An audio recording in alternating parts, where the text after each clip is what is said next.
Okey, Assalamualaikum warahmatullahi wabarakatuh. Jadi sekarang saya berada di Matang Wildlife.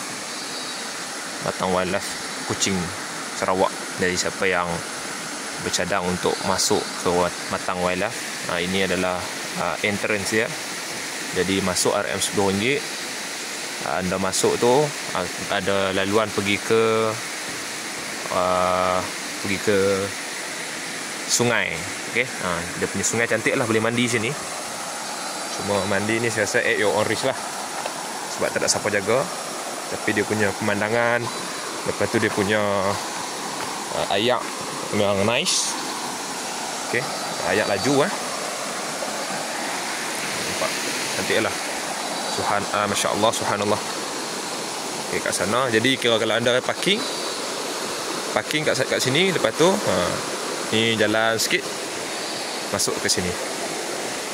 Okey, lepas tu dia punya pemandangan ni, jadi dari sana lah kita jalan-jalan dari sana.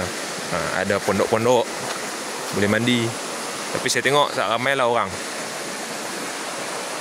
Okey, sebab ni hutan simpanan, jadi tak berapa ramai lah orang. Kat atas tu boleh lah pondok untuk kelah dan sebagainya. Okey, jadi ini Matang Wildlife. Siapa yang tengah duk survey-survey, bagi saya just nice untuk anda menikmati keindahan alam. Lepas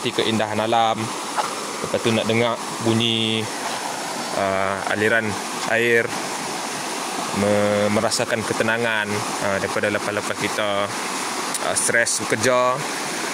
Jadi nak ambil ketenangan lah. Nak ambil ketenangan, tak healing orang kata. Tempat ni sangat sesuai. Okey, itu saja. InsyaAllah nanti kita akan sambung. Kita akan naik atas. Dia akan ada satu lagi laluan, jalan kaki lah, lebih kurang dalam 45 minit naik ke atas. Kita akan tengok waterfall pula. Matang Wildlife Part 1.